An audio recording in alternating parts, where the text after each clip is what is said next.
Dear students, my name is Mayank Kumar Singh और आज से हम साइंस पढ़ने के लिए आगे बढ़ते हैं। तो साइंस में हम क्या पढ़ेंगे, कैसे पढ़ेंगे, ये सारी डिस्कशन हम आगे करेंगे। लेकिन इन साइंस के अंदर की चीज़ों को पढ़ने से पहले हमें ये पता होना चाहिए कि साइंस क्या होता है, ठीक है। यानी कि साइंस की डिफिनीशन हमें पता होनी चाहिए। तो साइंस की जो बेसिक डिफिनीशन है वो आप ऐसे कुछ लिख सकते हैं, अगर आप चाहें तो लिख लेंगे। The systematic study of knowledge, the systematic study of knowledge is known as the science, ठीक है। यानी कि किसी भी चीज़ को अगर आप सिस्टम में क्या करते रहते हैं, प्रेजेंस में सिस्टम्स के साथ अगर रखते जाते हैं तो इसी फिनोमेनन को साइंस कहते हैं। बेसिकली अगर आप इसको समझने चलें कि इसका क्या मतलब हुआ, तो इसके लिए मैं आपको एक एग्जांपल देता हूँ। एग्जांपल के रूप में आप समझिएगा तो आपको बेहतर तरीके से समझ में आएगा। जैसे कि आप जब क्लास फर्स्ट, सेकेंड, थर्ड में रहे होंगे तो आपसे पूछा जाता रहा होगा कि पृथ्वी का शेप यानी कि पृथ्वी का आकार कैसे है। तो आप आंसर देते रहेंगे, आपको पढ़ाया जाता रहा होगा, बुक में लिखा रहता होगा कि पृथ्वी का आकार गोल होता है। क्या होता है? पृथ्वी का आकार गोल होता है। जैसे जैसे आप आगे बढ़ते आए, यानी कि क्लास 6 में आए, 9th में आए, आगे आप इसके बाद 11th में जाएंगे, 10th के पास आउट करने के बाद, तो आपको इन चीज़ों में मॉडरेशन करता जाएगा। यानी कि क्लास 6 में जब आप आए होंगे तो आपको बताया गया होगा कि पृथ्वी का आकार गोल नहीं वलयाकार होता है, ठीक है। ऐसे ही जैसे जैसे आप आगे चलते जाएंगे ना, वैसे वैसे चीज़ें क्या आती जाएंगी, बदलती जाएंगी। क्लास फर्स्ट में हमसे बताया गया था कि पृथ्वी गोल है, क्लास 6 में कुछ और बताया गया, क्लास 11th में कुछ और बताया जाएगा, और जैसे आप फर्दर बढ़ते जाएंगे तो ऐसा इसका मतलब क्लास 1 में मुझे गलत क्यों बताया गया, हमें क्लास 1 में बता दिया जाता कि ऐसा कुछ होता है तो हम उसको याद नहीं करते, नहीं। तो यही डिफरेंस है बाकी सब्जेक्ट्स में और साइंस में। बाकी सब्जेक्ट्स में चीज़ें जो है एक्चुअल होती हैं। यानी हिस्ट्री में अगर आपसे क्लास फर्स्ट में पूछा जाता होगा कि आपका भारत देश कब आज़ाद हुआ, तो आपका आंसर आता होगा 1947, 15 अगस्त 1947 को भारत देश आज़ाद हुआ था। और अगर कहीं हायर एग्जामिनेशंस में यानी कि कैसे 11th 12th में अगर आपसे पूछा जाता है कि भारत देश कब आज़ाद हुआ था, तो भी आपका आंसर यही रहेगा कि हमारा भारत देश 15 अगस्त 1947 को आज़ाद हुआ था। लेकिन साइंस में चीज़ें क्या हो जाती हैं, मॉडरेट हो जाती हैं, यानी कि चेंज हो जाती हैं, ठीक है। तो इसी सिस्टमेटिक स्टडी को, यानी कि क्लास फर्स्ट में आपको ऐसा पढ़ना था, क्लास सेकंड में आपको ऐसा पढ़ना है, हायर क्लासेस में आपको ऐसा पढ़ना है, यही साइंस कहलाता है, ठीक है। तो ये रहा बेसिक स्टडी क्या साइंस के बारे में कि साइंस होता क्या है। तो मैंने आपको डिफिनीशन के रूप में बताया, the systematic study of knowledge, the systematic study of knowledge is known as the science, ठीक। अब साइंस में जब हम आगे चलते हैं तो साइंस के मेजर 3 पार्ट्स होते हैं। साइंस में मेजर 3 पार्ट्स होते हैं।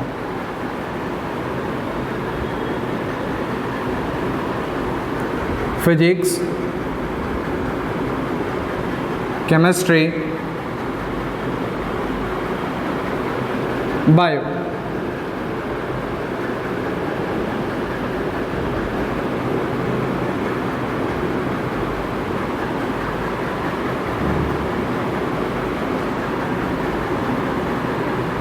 फिजिक्स, केमिस्ट्री, बायोलॉजी, ठीक है। अब जैसे कि मैंने साइंस के बारे में आपको बताया कि साइंस की डिफिनीशन आपको समझ में आई, उसी तरीके से आपको इन तीनों के भी डिफिनीशन अच्छे से समझ में आनी चाहिए कि इन तीनों की डिफिनीशंस क्या होती हैं और कैसे लिखी जा सकती हैं। तो सबसे पहले हम फिजिक्स के बारे में बताते हैं आपको कि फिजिक्स क्या होता है और फिजिक्स की डिफिनीशन हम क्या लिख सकते हैं। तो फिजिक्स की डिफिनीशन जब आप लिखने चलते हैं तो फिजिक्स की डिफिनीशन में आप ऐसे लिखेंगे, It is the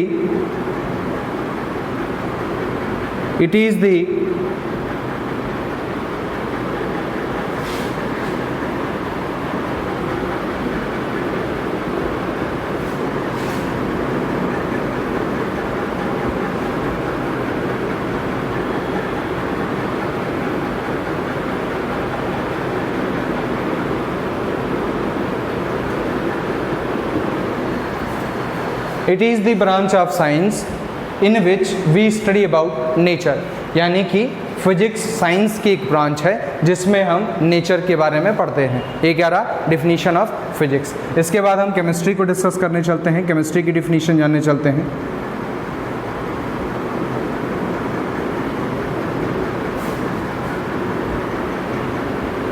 It is the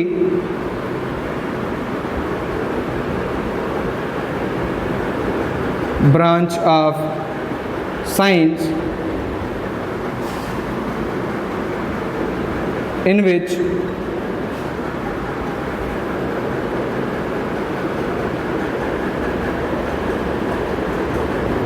we study about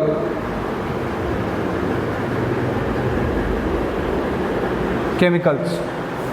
ठीक है, केमिस्ट्री की definition, it is the branch of science in which we study about chemicals. ठीक है, बायोलॉजी की डिफिनीशन जानने चलते हैं, तो इसके पहले मैं इसको रफ करता हूँ।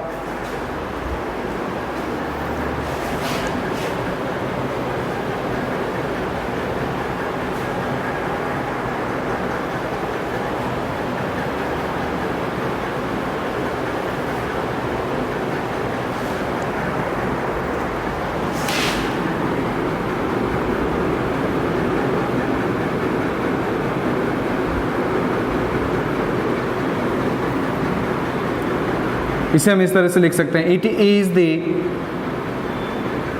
ब्रांच ऑफ साइंस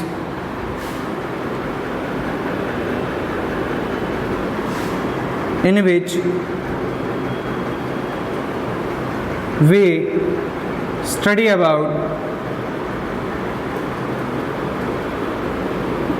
लिविंग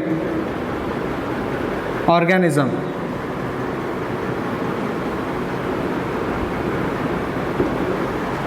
ठीक है, it is the branch of science in which we study about organism.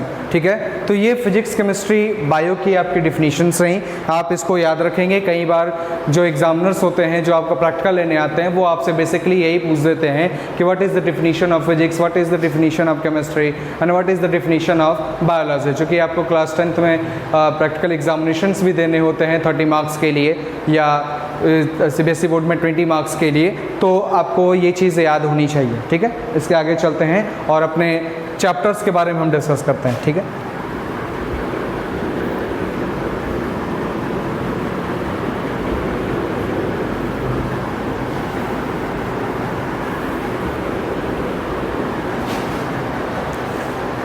Physics में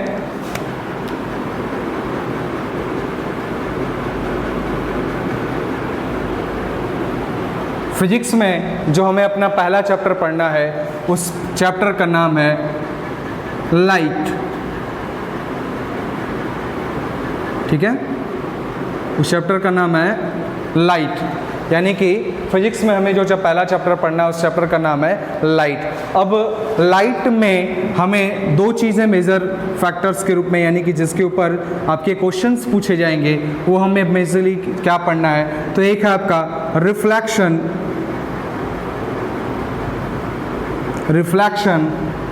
एंड रिफ्रैक्शन।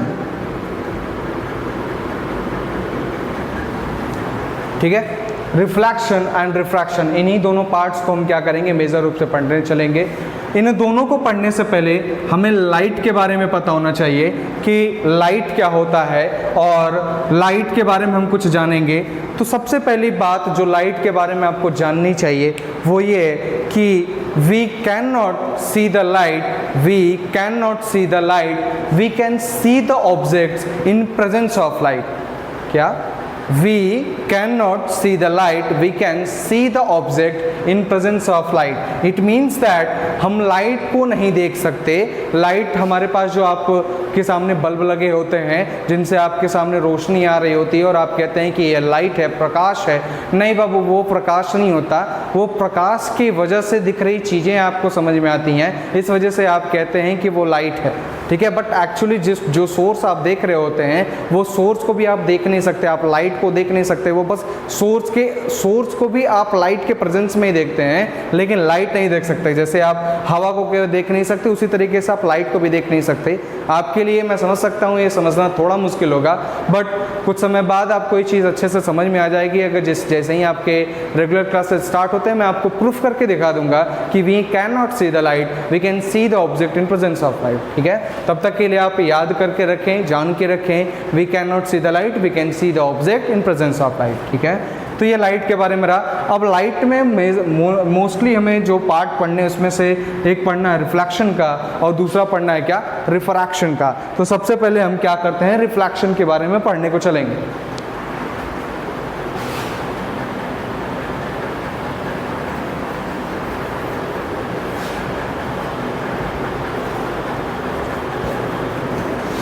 अब जब हम रिफ्लेक्शन की बात करने चलते हैं तो रिफ्लेक्शन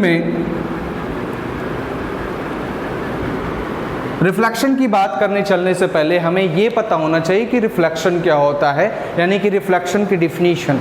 मैंने साइंस आपसे डिस्कस किया तो साइंस की आपको डिफिनीशन बताई, मैंने लाइट आप उसके अंदर फिजिक्स को आपको डिस्कस किया तो फिजिक्स की चीज़ें आपको बताई, और उसमें फिर हमने लाइट की चीज़ों को डिस्कस किया तो लाइट के बारे में बताया। लाइट की अपनी कोई ऐसे प्रॉपर डिफिनीशन नहीं बताई जा सकती, तो लाइट के बारे में मैंने आपको बताया। उसके अंदर हम क्या पढ़ने जा रहे हैं, लाइट का जो पहला पार्ट पढ़ने जा रहे हैं रिफ्लेक्शन, तो इसकी डिफिनीशन मैं आपको बताऊँगा। और ये सारी चीज़ें इंपॉर्टेंट है आपके वाइवा एग्जामिनेशन के लिए, यानी वाइवा में आपसे क्या ये सारी चीज़ें पूछी जा सकती हैं, ठीक है। तो आप इसे याद करके रखें।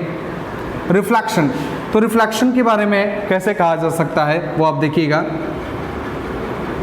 The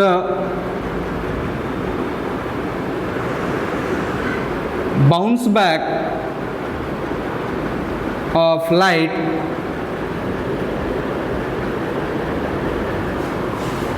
by any highly polished surface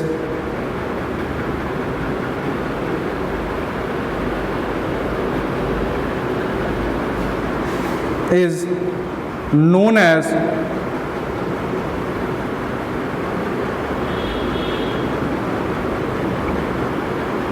reflection।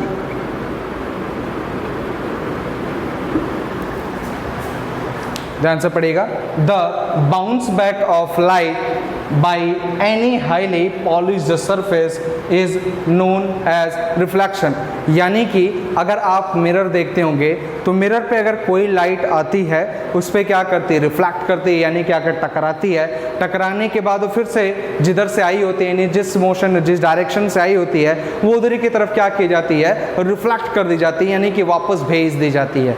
तो एक्चुअली में रिफ्लेक्शन का जो डायरेक्ट अगर आप कोटेशन समझना चाहें कि रिफ्लेक्शन को डायरेक्टली क्या कहा जा सकता है, तो reflection is equal directly is equal to bounce back. यानी कि कोई भी चीज़ अगर किसी मीडियम से टकराए और टकरा के फिर से उसी मीडियम में वापस चली जाए तो this type of phenomenon is known as the reflection. ठीक है, ये क्या रहा आपका रिफ्लेक्शन रहा।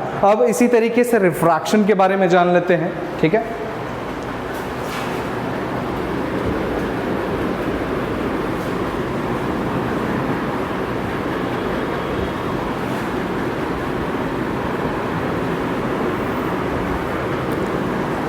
ये तो आपका रिफ्लेक्शन रहा। अब रिफ्लेक्शन में आपको सबसे पहले क्या पढ़ना है ये आपको जानना पड़ेगा। तो रिफ्लेक्शन में हमें सबसे पहले स्फेरिकल मिरर के बारे में समझना है। ठीक है, कि स्फेरिकल मिरर क्या होता है। स्फेरिकल मिरर में हम बहुत सारी चीज़ें पढ़नी रखती है, तो हमारे जो सबसे इंपॉर्टेंट टॉपिक है वो आपको ये समझना है स्फेरिकल मिरर। अब स्फेरिकल मिरर को आपको समझने से पहले मैं आपसे कहूँगा कि स्फेरिकल मिरर आप जानते भी हैं होता क्या है। अगर आप नहीं जानते तो मैं आपको बताना चाहूँगा कि आप सर्कल और स्फीयर दोनों को एक जैसा ना समझें, दोनों अलग अलग चीज़ें होती हैं। स्फेरिकल लिखा हुआ है मतलब स्फीयर से बनी हुई कोई चीज़ क्या कहलाती है, स्फेरिकल कहलाती है। अगर सर्कल जैसी कुछ होती तो उसको हम सर्कुलर कहते हैं। अब बात यह आती है कि लिखने और उसके होने यानी कि उसका प्रैक्टिकल में क्या डिफरेंस है।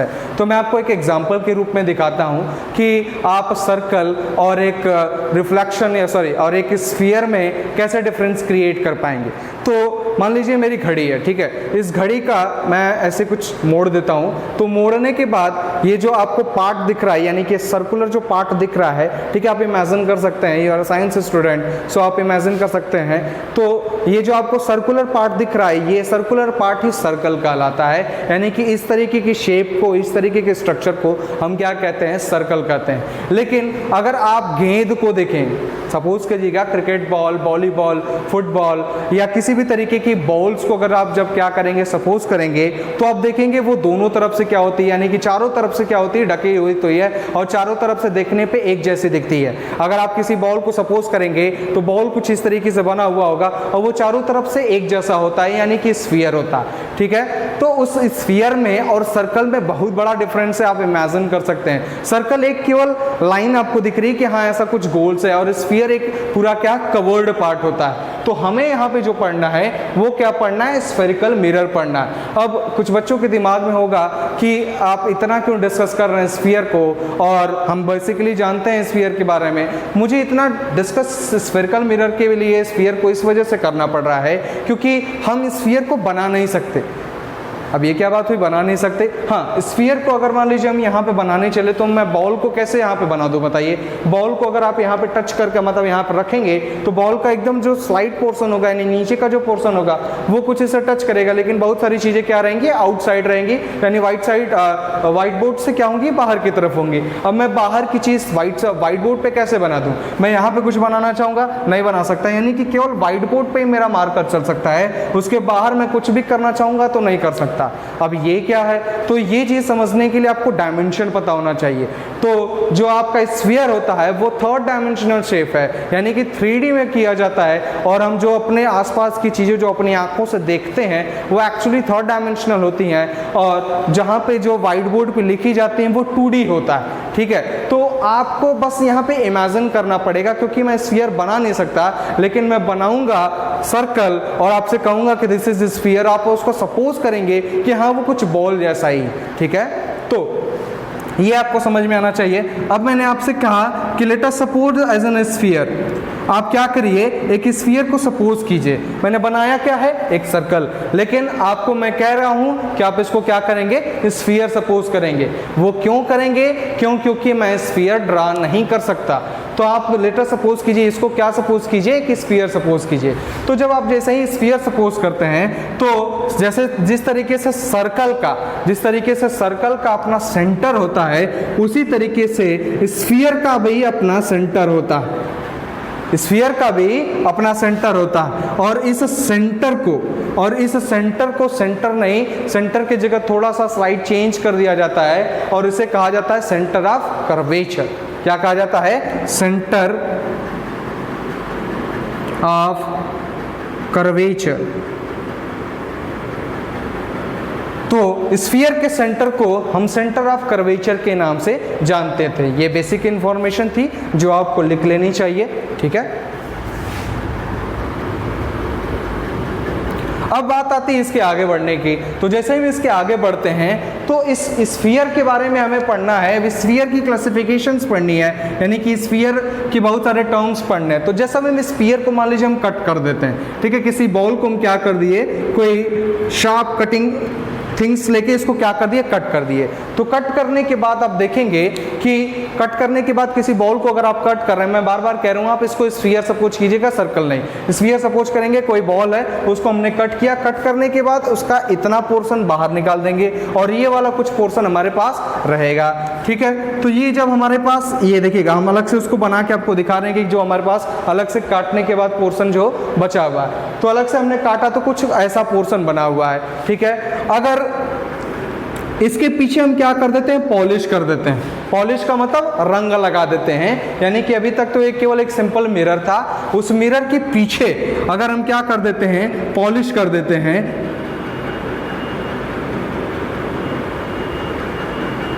तो यह मिरर कॉनकेव मिरर के नाम से जाना जाने लगता है। फिर से, अगर स्फीयर को कट करने के बाद ऐसा कुछ शेप निकल के आता है और जिसे हम पीछे से पॉलिश कर देते हैं, पॉलिश करने के बाद यह मिरर आपका कॉनकेव मिरर के नाम से जाना जाने लगता है। तो कॉनकेव मिरर को हम बेसिकली डिफाइन कैसे कर सकते हैं, तो आप समझिएगा, अगर राइट साइड से देखने पे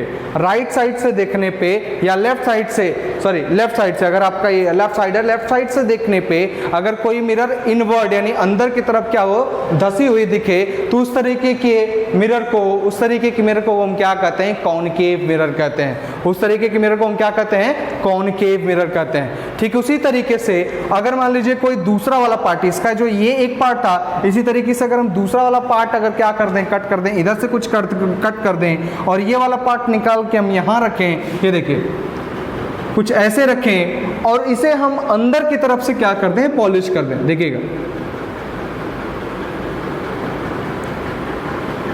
इसे हम क्या कर दें, अंदर की तरफ से पॉलिश कर दें। और फिर इसकी डिफिनीशन हम किस तरीके से दे सकते हैं, क्या कि अगर कोई बाहर से लेफ्ट साइड से देखने पे अगर कोई मिरर बाहर की तरफ निकला हुआ दिखे तो उस तरीके की मिरर को हम क्या कहते हैं, कॉन्वेक्स मिरर कहते हैं। याद रखिएगा, अगर कट करने के बाद मिरर लेफ्ट साइड से देखने पे अंदर की तरफ दिखता है तो उसे हम क्या कहते हैं, कॉनकेव मिरर कहते हैं। और लेफ्ट साइड से देखने पे मिरर अगर बाहर की तरफ उभरा हुआ दिखता है, दिख रहा ना, ये बाहर की तरफ उभरा हुआ दिखता है, तो इस तरीके के मिरर को हम क्या कहते हैं, कॉन्वेक्स मिरर कहते हैं। तो ये आपका रहा क्या, कॉन्वेक्स मिरर, और ये आपका रहा क्या, कॉनकेव मिरर। ठीक है, तो ये रहा आपका क्या, कॉन्वेक्स मिरर, और ये रहा आपका क्या, कॉनकेव मिरर। अब इन दोनों की बात को हम करने चलते हैं कि कॉन्वेक्स और कॉनकेव की डिफिनीशन को हम अलग अलग देंगे, यानी कि कॉनकेव की मिरर की डिफिनीशन देंगे और कॉन्वेक्स मिरर की अपने से डिफिनीशन देंगे। ठीक है,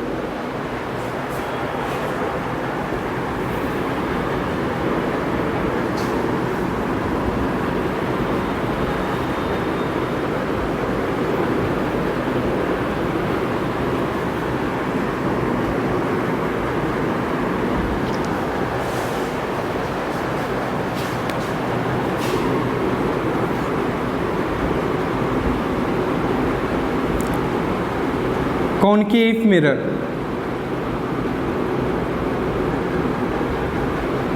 इसकी डिफिनीशन हम कैसे दे सकते हैं, ये देखिएगा, द मिरर